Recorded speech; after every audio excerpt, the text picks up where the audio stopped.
Successfully wasted these months. April से हमारा session start हो चुका होता है और अगस्त तक हम लोगों ने कुछ भी नहीं किया। इंटायर सिलेबस भी अभी तक हमें नहीं पता है। तो तुम क्या सोच रहे हो कि मजे मजे से जिस तरीके से क्लास 10th निकली थी, क्लास 11 तो बोर्ड्स भी नहीं है, बहुत आसानी से निकल जाएगी।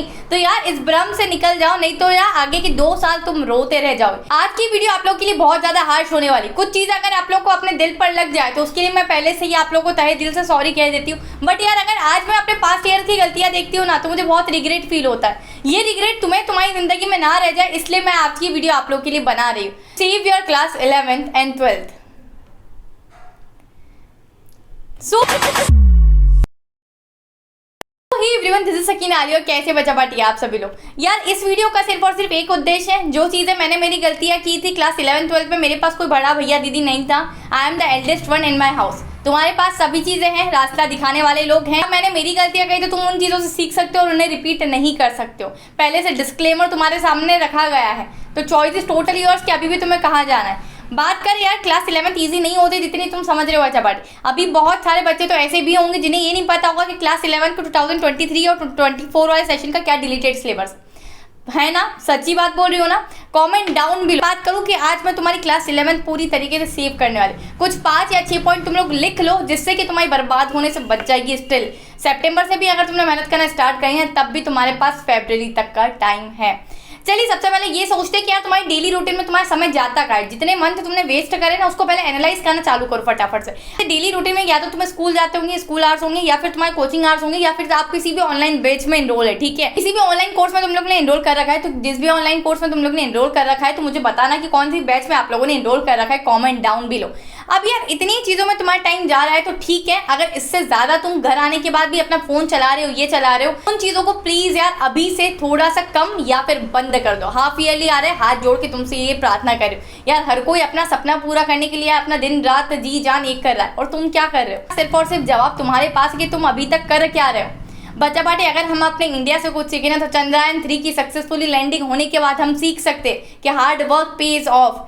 यहाँ अगर मैं बात करूँ कि हमारे सपने कुछ ऐसे हो जिनको उड़ान भरने में कोई हमारी मदद करे या फिर हमें आज़ादी दे अपने सपनों को जीने की, तो कैसा लगेगा तुम्हें? इतनी बड़ी अचीवमेंट सुनकर कैसा लग रहा होगा? कितनों की मेहनत होगी उन चीज़ों के पीछे। हमें तो सिर्फ एक एग्जाम क्रैक करना है। सोचो अभी भी तुम्हारे पास वक्त है। चंद्रयान 3 की ये उड़ान में 24 से लेकर 26 अगस्त के बीच में आप लोग बिल्कुल अपनी जर्नी स्टार्ट कर सकते हैं। अभी भी समय है फिजिक्स वाला के साथ। यहाँ पर फिजिक्स वाला सेलिब्रेट कर रहा है चंद्रयान 3 की सक्सेसफुली लैंडिंग।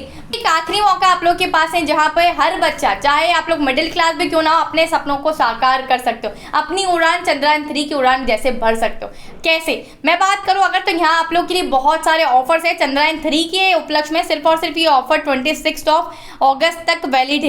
तो ये 3 दिन में अगर आप लोग चाहे तो अभी भी आप लोग के पास है, आप लोग इनरोल कर लीजिए और पढ़ना लिखना चालू कर लीजिए। तो आप लोग बच्चा पार्टी क्लास 10th में तो आप लोग को ये कंप्लीट कोर्स 3400 रुपीज में मिल रहा होगा। अगर बात करो क्लास 11th में आप लोग अगर जेई की प्रिपरेशन कर रहे हो तो आप लोग को 4900 रुपीज में सिर्फ और सिर्फ इंटायर पूरे साल भर का कोर्स मिल रहा हो, जहाँ आप लोग की जेई की प्रिपरेशन भी होगी और साथ ही साथ क्लास 11 के जितने सब्जेक्ट आप लोग के कवर करवाया जाए। सेम चीज अगर नीट वालों के लिए बोलूँ तो वो नीट वालों के लिए रहने वाले। क्लास 12th वाले जेई और नीट के लिए बात करूँ तो उनका भी सेम प्राइस रहने वाला है बच्चा पार्टी। तो चॉइस इज टोटल योर्स। अभी से जाके भी इनरोल कर सकते हो, ये ऑलरेडी बैचेस स्टार्ट हो चुके।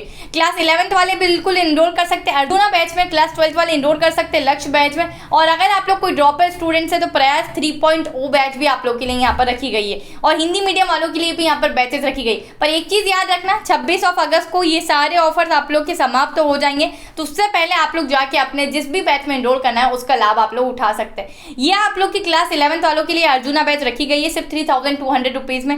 ये आप लोग की लक्ष्य बैच यहाँ पर रखी गई है। और क्लास 11th में आने के बाद ना आप लोग के बेसिक्स स्ट्रॉन्ग होने बहुत ज्यादा जरूरी है। हमें ABCD ही नहीं आती तो हम सेंटेंस कैसे बनाएंगे, हम वर्ड्स कैसे बनाएंगे? तो उसके लिए आप लोग चाहते हैं कि छोटे पॉकेट कोर्सेज लेना जिसमें आप लोग को बेसिक्स सिखाए जा रहे होंगे, चाहे वेक्टर के हो, डिफरेंशिएशन के हो, आप लोग के इंटीग्रेशन के हो। एक और चीज याद रखना, अगर इस पर भी चाहते हो कि दीदी थोड़ा बहुत और डिस्काउंट हमें मिल जाता है चंद्रयान 3 के उपलक्ष्य में, तो आप लोग को सिर्फ और सिर्फ एक कोड यूज कर लेना, SAK 150 एडिशनल डिस्काउंट आप लोग को यहाँ पर मिल रहा होगा। अपने सपनों की उड़ान बढ़ने के लिए बच्चा बाटी आप सभी लोग तैयार हो जाइए।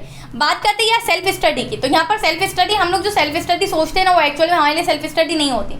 क्यों नहीं होती? क्योंकि हम क्या करते हैं सेल्फ स्टडी में, जो हमारे कोचिंग्स में या स्कूल में पढ़ा है हम उसको आके रिवाइज करते हैं, ये सेल्फ स्टडी होता है? नहीं, जब हम पर्टिकुलर टॉपिक को समझ के उसको अच्छे तरीके से समझ में आएगा और उसके रिजिड क्वेश्चंस लगाना चालू कर दे, उसको हम बोलते हैं ये सेल्फ स्टडी। और वो तो चीज़ें हम कर ही नहीं पाते क्योंकि हमारे पास इतना समय ही नहीं है। तो एक प्रॉपर ऑर्गेनाइज टाइम टेबल तुम बना सकते हो अपने लिए, या फिर अपनी रूटीन मुझे कॉमेंट्स में बताओ तो मैं आप लोग को एक ऑर्गेनाइज टाइम टेबल बना के दूँगी। बेसिक्स की बात करूँ तो मैंने अभी जैसे आप लोग को बोला कि अगर आप लोग को ABCD ही नहीं आती होगी तो आप लोग वर्ड्स और सेंटेंस कैसे बनाएंगे। तो मैं बात कहूँ ना अगर कोटा की, तो कोटा में पूरा 1 महीना पूरे 30 दिन आप लोग को बेसिक्स पढ़ाए जाते हैं, जिसमें डिफरेंशिएशन, ग्राफ, इंटीग्रेशन, वेक्टर्स, ये सारी चीज़ें आप लोग को कंप्लीटली इन डेप्थ पढ़ाई जाती है। बिकॉज इसके बिना JEE और नीट निकालना नेक्स्ट टू इम्पॉसिबल है आप लोगों के लिए।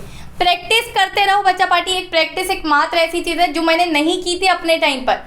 यार मुझे ऐसा लगता था सिर्फ पढ़ लो, आगे पार्ट पीछे सा पार्ट, मुझे यही नहीं पता था चैप्टर नंबर 2 में क्या था, चैप्टर नंबर 2 में मैं क्या क्या चीज़ें पढ़ गई, तो किस टाइप के क्वेश्चंस मैंने सॉल्व किए थे। तो यार तुम लोग को हर लेक्चर देखने के बाद थोड़ी बहुत थ्योरी रीड कर लिया करो NCERT से, या फिर तुम्हारे पास जो भी है आप लोग की बुक हो, ठीक है। साथ ही साथ क्वेश्चंस हमेशा ऐसे मत करा करो कोई भी रैंडमली क्वेश्चन उठा और उसको लगाना चालू कर दिया। क्वेश्चन होते ही तो नहीं है, वही तो सबसे मेन प्रॉब्लम है। उस मेन प्रॉब्लम का सॉल्यूशन सिर्फ आप लोग के पास ये है कि ना एक सीरीज में चला करो। क्या सीरीज? ये पहले ना आसान क्वेश्चन करना चालू किया करो। ऐसे क्वेश्चन होते हैं जिसमें सिर्फ और सिर्फ हमें डायरेक्ट वैल्यूज पुट करनी होती, वो क्वेश्चन सबसे पहले करने चालू करो। जब हमारा फ्लो बनेगा कि हाँ मुझसे सब चीज़ें हो रही, yes I can do it, तो तुम मॉडरेट क्वेश्चन की तरफ जाओ। देन थोड़े से अपना बिल्कुल लेवल राइज करके आप लोग हार्ड पर जाओ। अब बच्चे क्या करते हैं, या तो डायरेक्ट मॉडरेट या हार्ड उठा लेते हैं, क्वेश्चन होते नहीं, हम डिमोटिवेट हो जाते हैं और छोड़ देते हैं। बात करते हैं जिस भी चैप्टर को अगर आप लोग पढ़ने बैठे हो, मैंने आप लोग के लिए क्लास 11th वालों के लिए केमिस्ट्री, फिजिक्स, मैथ्स और बायोलॉजी सभी के इंपॉर्टेंट क्वेश्चन डाल रखे मेरे ड्रीम्स लर्निंग चैनल पर। तो यार आप लोग जैसे पढ़ रहे हो मोशन इन अ प्लेन, तो उसके आगे लिख दो इंपॉर्टेंट क्वेश्चन, ऐसा करके सर्च कर लो आप लोग यूट्यूब पर, तो आप लोग को उसके इंपॉर्टेंट क्वेश्चन मिल जाएंगे। चाहे आप लोग मेरी वीडियोस देखना चाहे तो आप लोग मेरी वीडियोस देख सकते हैं, काफ़ी हेल्पफुल रहेगी आप लोग के लिए।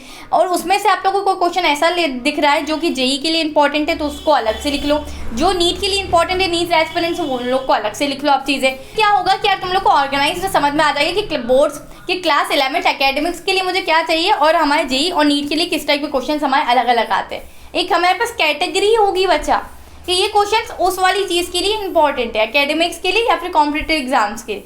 बात करें क्वेश्चन जब भी सॉल्व करने बैठो तो सॉल्व एग्जाम्पल सॉल्व कर लिया करो, क्योंकि सॉल्व एग्जाम्पल में हर कैटेगरी के क्वेश्चन सॉल्व हो जाते हैं, मतलब हर टाइप के, हर टॉपोलॉजी के क्वेश्चन सॉल्व हो जाते हैं। बहुत अलग अलग टाइप्स होते हैं, सभी टाइप के क्वेश्चन आप लोग के सॉल्व हो जाए। टेक्स्ट बुक क्वेश्चन कर लिया करो, क्योंकि टेक्स्ट बुक क्वेश्चन करने के बाद ही आप लोग PYQs पे जाया करो, क्योंकि PYQs का लेवल लिटिल बिट हार्ड होता है। शुरू से PYQs पे चले जाओगे तो दिमाग घूम जाएगा, चक्कर आने लगेंगे, वही है कि हम यहीं से यहाँ से वहाँ गोते ही खाते रह जाएंगे। रिवीजन यार एकमात्र, तुम्हें सुनने में बड़ा आसान लगता होगा, बहुत घिसी पिटी बात है, पर रिवीजन एकमात्र ऐसी चीज़ है इतने वास्ट सिलेबस को कंप्लीट करवा के याद रख सकते हैं। तो तुम्हें कब रिवीजन करना होगा, तो मैं तुम लोग को ये बोलती हूँ यार वीकली अपने टेस्ट कंडक्ट करवाया करो, जिसमें आप लोग रिवीजन भी कर सकते हो। वीकली टेस्ट में क्या है कि जैसे मैंने अगर ये हफ्ते भर में पर्टिकुलर 5 या 6 दिन में मैंने जो भी चीज़ें आप लोग की पढ़ी है, ठीक है, तो उसको मैंने रिवाइज किया और पर्टिकुलर उसी चीज़ का मैंने टेस्ट दिया।